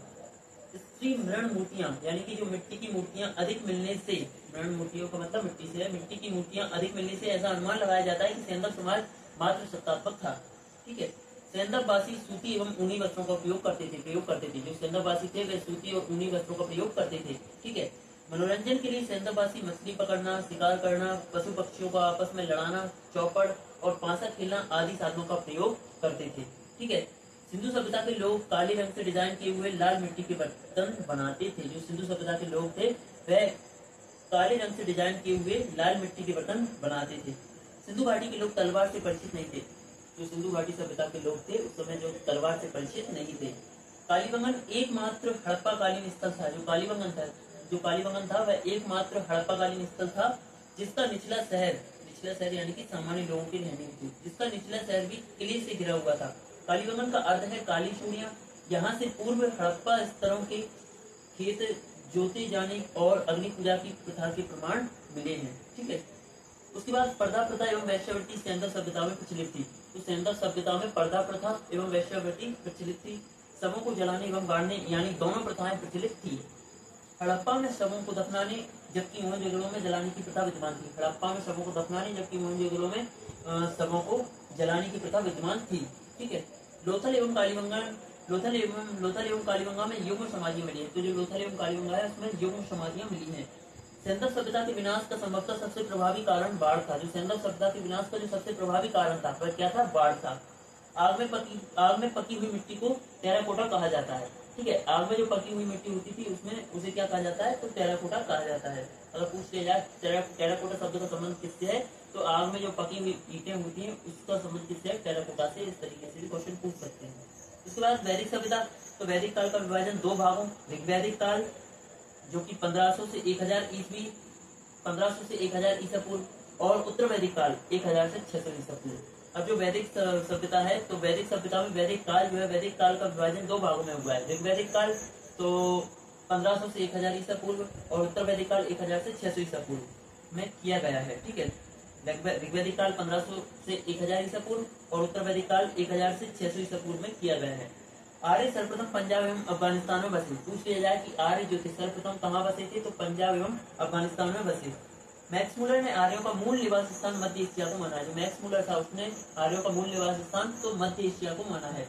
आर्यों द्वारा निर्मित सभ्यता वैदिक सभ्यता कहलाई। जो आर्यों द्वारा निर्मित सभ्यता थी वह वैदिक सभ्यता कहलाई। यह एक ग्रामीण सभ्यता थी। और यह कैसी सभ्यता थी, यह एक ग्रामीण सभ्यता थी। आर्यों की भाषा कैसी थी, तो आर्यों की भाषा संस्कृत थी। ठीक है। और आर्य शब्द भाषा समूह को इंगित करता है। जो आर्य शब्द होता है वह किसे इंगित करता है, तो भाषा समूह को इंगित करता है। आर्यों की प्रशासनिक इकाई आरोही क्रम से इन 5 भागों में बटा था। आर्यों का जो प्रशासनिक इकाई है वह आरोही क्रम से इन 5 भागों में बटा था। कुल ग्राम 20 जन राष्ट्र, कुल ग्राम 20 जन राष्ट्र। ग्राम की मुखिया ग्रामीणी, ग्राम की मुखिया ग्रामीणी, विश्व का प्रधान विश्वपति एवं जन के शासक राजन कहलाते थे। ठीक है। राज्य अधिकारियों में पुरोहित एवं सेनानी प्रमुख थे। जो राज्य अधिकारी थे उनमें पुरोहित और सेनानी प्रमुख थे। वशिष्ठ रूढ़िवादी एवं विश्वामित्र जो थे उदार पुरोहित थे। सूत, रत्तार व कम्मादी नामक अधिकारी रत्नी कहे जाते थे। इनकी संख्या सहित राजा सहित करीब 12 हुआ करती थी। सूत, रत्तार व कम्मादी नामक अधिकारी जो थे रत्नी कहे जाते थे। इनकी संख्या राजा सहित 12 हुआ करती थी। पुरुष यानी कि दुर्गपति एवं स्पष्ट यानी कि जनता की गतिविधियों को देखने वाले गुप्तचर होते थे। वाचस्पति जो था गोचर भूमि का अधिकारी होता था। उसके बाद उग्र अपराधियों को पकड़ने का कार्य करता था। जो उग्र समूह था, उग्र जो नाम था वह उसका मतलब क्या था, अपराधियों को पकड़ने का कार्य करता था। ठीक है। भागदूर राजस्व कर एकत्रित करने वाले अधिकारी थे। तो जो भागदूर शब्द है वो किससे रिलेटेड था, राजस्व कर एकत्रित करने वाले अधिकारी से। ठीक है। ऋग्वेद में किसी तरह के न्यायाधिकारी का उल्लेख नहीं है। ऋग्वेद में किसी तरह के न्यायाधिकारी का उल्लेख नहीं है। सभा एवं समिति राजा को सलाह देने वाली संस्था थी। जो सभा एवं समिति थी वह राजा को सलाह देने वाली संस्था थी। सभा श्रेष्ठ एवं संभ्रांत लोगों की संस्था थी, जबकि समिति सामान्य जनता का प्रतिनिधित्व करती थी। इसके अध्यक्ष को ईशान कहा जाता था। इसके अध्यक्ष को ईशान कहा जाता था। स्त्रियां सभा एवं समितियों में भाग ले सकती थी। और जो स्त्रियां थी वह सभा एवं समितियों में भाग ले सकती थी। युद्ध में कबीले का नेतृत्व राजा करता था। युद्ध में कबीले का नेतृत्व राजा करता था। युद्ध के लिए गविष्ठ शब्द का प्रयोग किया गया है, जिसका अर्थ है गायों की खोज। जिसका अर्थ है गायों की खोज। दशरात के युद्ध का उल्लेख ऋग्वेद के 7वें मंडल में है। दशरात के युद्ध का उल्लेख ऋग्वेद के 7वें मंडल में है। यह युद्ध परुषणी रावी नदी के तट पर सुदास एवं 10 जनों के बीच लड़ा गया था, जिसमें सुदास विजयी हुआ था। ऋग्वैदिक समाज 4 वर्णों में विभक्त था। जो ऋग्वैदिक समाज था वह 4 वर्णों में विभक्त था। ये वर्ण थे ब्राह्मण, क्षत्रिय, वैश्य और शूद्र। यह विभाजन व्यवसाय पर आधारित था। अब जो यह विभाजन था वह किस पर आधारित था, तो व्यवसाय पर आधारित था। इसमें कहा गया है कि ब्राह्मण परम पुरुष के मुख से, क्षत्रिय उनकी भुजाओं से, वैश्य उनकी जंघाओं से एवं शूद्र उनके पैरों से उत्पन्न हुए हैं। आर्यों का समाज पितृ प्रधान था। समाज की सबसे छोटी इकाई परिवार या कुल थी, जिसका मुखिया पिता होता था, जिसे कुलुप कहा जाता था। स्त्रियां इस काल में अपने पति के साथ यज्ञ कार्य में भाग लेती थी। ठीक है। बाल विवाह एवं पर्दा प्रथा का प्रचलन नहीं था। विधवा अपने मृतक पति के छोटे भाई यानी कि देवर से विवाह कर सकती थी। स्त्रियां शिक्षा ग्रहण करती थी। ऋग्वेद में लोपामुद्रा, घोषा, शिप्ता, आल्प्ला एवं विश्वास जैसी विदुषी स्त्रियों का वर्णन है। गार्गी ने यज्ञवाल्के को बाल विवाद की चुनौती दी थी। जीवन भर अविवाहित रहने वाली महिलाओं को अमाजु कहा जाता था। जीविका पार्जन के लिए वेद वेदांत पढ़ने वाला अध्यापक उपाध्याय कहलाता था। आर्यों का मुख्य पेय पदार्थ सोमरस था। यह वनस्पति से बनाया जाता था। आर्य मुख्यतः 3 प्रकार की वस्त्रों का उपयोग करते थे, वास, अधिवास और उष्णीश। अंदर पहनने वाले कपड़े को नीवी कहा जाता था, और जो अंदर जो कपड़ा पहना जाता था उसे नीवी कहा जाता था। आर्यों के मनोरंजन के मुख्य साधन थे संगीत, रथदौड़, घुड़दौड़ एवं दूध क्रीड़ा। आर्यों का मुख्य व्यवसाय पशुपालन एवं कृषि था। महर्षि कणाद को भारतीय परमाणुवाद का जनक कहा गया है। जो महर्षि कणाद थे उन्हें भारतीय परमाणुवाद का जनक कहा गया है। इसके बाद जो बॉक्स में है, सिंधु काल में विदेशी व्यापार, तो आयातित वस्तुएं, तो जो तांबा है, तांबा आयातित वस्तु कौन से प्रदेश करते थे, तो खेरेड़ी, बलूचिस्तान और ओमान। चांदी अफगानिस्तान, ईरान। सोना कर्नाटक, अफगानिस्तान और Iran. Tin Afghanistan, Iran. Bombay Saurashtra, लाजवर्त मेसोपोटामिया, शीशा ईरान। दिशा उत्तर वैदिक शब्द, जो पूर्व दिशा है उसका उत्तर वैदिक शब्द यानी कि प्राची, उसे प्राची भी कहा जाता था। पश्चिम यानी कि प्रतीची, उत्तर वैदिक शब्द में उसे प्रतीची कहा जाता था। उत्तर को जो है उदीची कहा जाता था। मध्य, दक्षिण यानी कि इसमें दिया नहीं गया है। उपनिषदों की कुल संख्या 108 है। महापुराणों की संख्या 18 है। वेदांग की संख्या 6 है। चार्वक प्रमुख दर्शन एवं उसके प्रवर्तक। चार्वक दर्शन के प्रवर्तक चार्वक, योग दर्शन के प्रवर्तक पतंजलि, सांख्य दर्शन के प्रवर्तक कपिल, न्याय दर्शन के प्रवर्तक गौतम, पूर्व मीमांसा के प्रवर्तक जो थे जैमिनी थे, उत्तर मीमांसा के प्रवर्तक वज्रायण थे, और वैशेषिक दर्शन के प्रवर्तक जो है महर्षि कणाद थे। पढ़ेंगे नेक्स्ट वीडियो में। वीडियो अच्छा लगा तो वीडियो को लाइक करके चैनल को सब्सक्राइब जरूर कर लीजिएगा। मिलेंगे हमारी नेक्स्ट वीडियो में, तब तक के लिए जय हिंद, जय भारत, जय श्री राम।